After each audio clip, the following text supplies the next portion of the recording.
Recently in March, which means we're still very early in the phase of breaking players, where Chelsea already spent 70 million euros on two players, Giovanni Kianda and Arve Sugo. Now, ironically, those two players come from Sporting, one of my favorite teams, so it kinda hurts a little bit to see them go, especially Kianda, who has now become such a key member of our team and a player we love to see play every single week. However, for Chelsea, I do think that these moves make no sense at all. And it's the point I've been making for months now, that Chelsea has got way too much money and are making moves just for the sake of making them. Firstly, let's go to Kenda's signing. He's going to move to Chelsea next year, which means he's going to have a full year of playing here at Sporting with regular first team football and almost guaranteed Champions League football, which is going to be great for him in his development. He's a great talent. He's very, very young. He's only 17 years old, so he can still develop a lot, and also he's going to develop a lot. He has a lot of potential. He has a very high ceiling. However, I don't know why Chelsea has signed him. He plays mostly as a right wing back and right winger in that traditional 3-4-3 system we've seen him bring implemented at Sporting. But the problem is, I don't see him as a spot at right back at Chelsea. They have Malo Gusto, Rhys James, even Fofana there, so I don't see him getting any first team minutes there. And right winger, they have Pedro Neto, Madueke, who's now become a very good player at Chelsea, Cole Palmer, who's the main player, and Tariq George, a current graduate who has become now more part of the first team. So as you can see, there's a lot of competition on the first team. A lot of players who are not going to give up minutes so easily.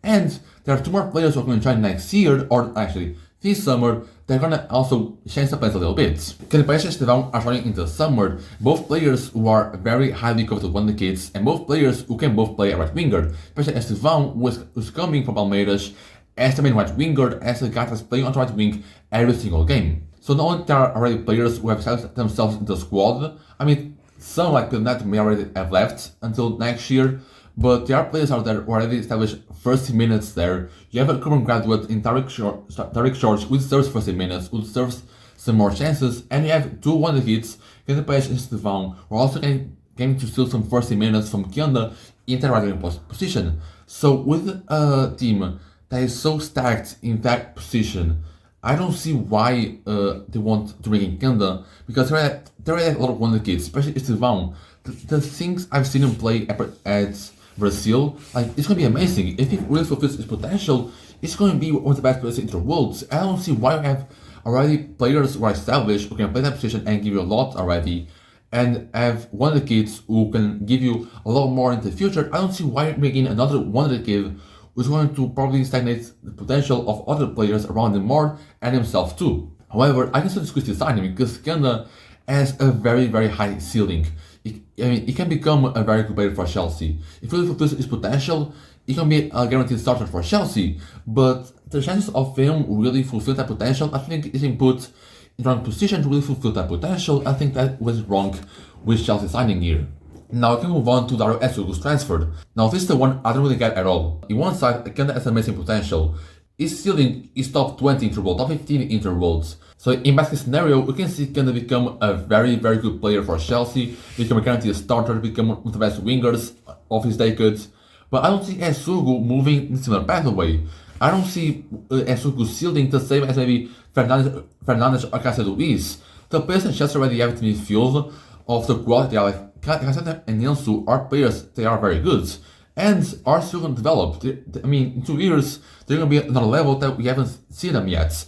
And I don't think Esugo has the potential to really become level or even compete with those players. I mean, not criticizing Esugo, because Fernandes and Caicedo have the ceiling to become the best in the world. I actually don't see Esugo become a very, very good player. I don't see the potential in him to really be that kind of player. So, I mean, again, at midfield, Chelsea are very, very stacked in that area. Same as right winger, the midfield have a lot of options, even more than the past ones. Like they've got Caicedo, Enzo Fernandes, Romeo Lavia, Desiree Hall, and Leslie Augusto, who's on loan from Southampton. These are 5 options, 5 midfielders who are very, very good. Leslie who's going to come from among this year, is going to bring in is going to have minutes, because he's a guy that has a lot of potential. And so cannot come in here and really expect playing, because these 5 guys are amazing.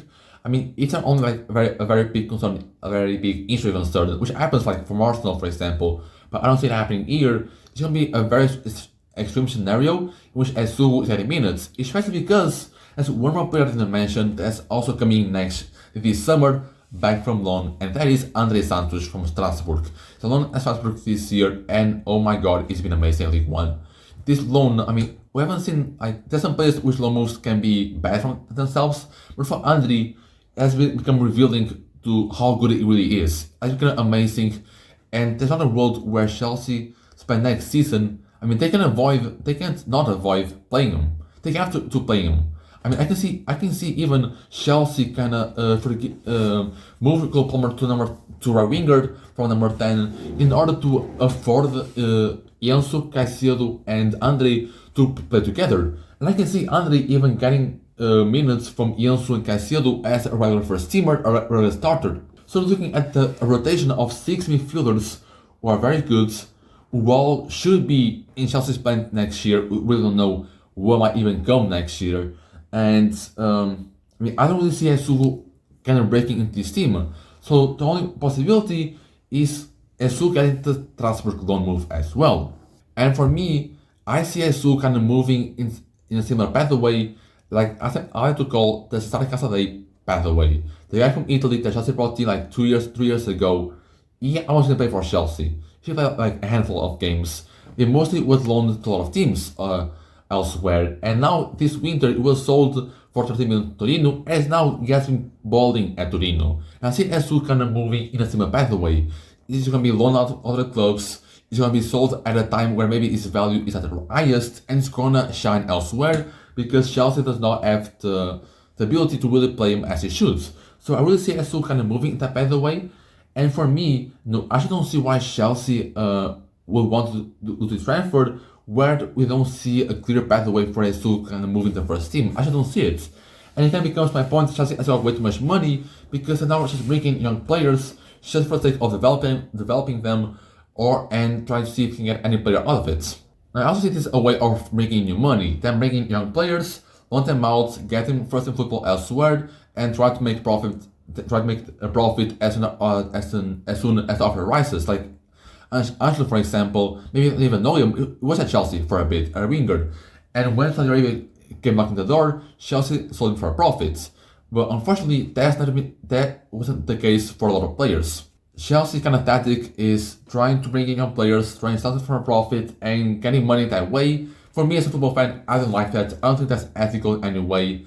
And I mean, for me, I'm very heavily invested in youngsters. I like to see these young guys really get their potential. I don't want to see like any Rival Morrisons. I don't want to see any Dali Aldis, any place of that thing. And I think Chelsea is going to cost them a lot of players to really not fulfill their potential because they're putting them in positions that are not good enough for them to really fulfill their potential.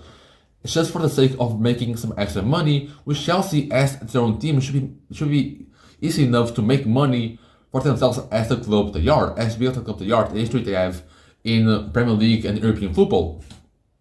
And for me, again, as a football fan, as a guy who loves football, I just hate seeing Chelsea make these moves, and I would really love to see that stop in some way.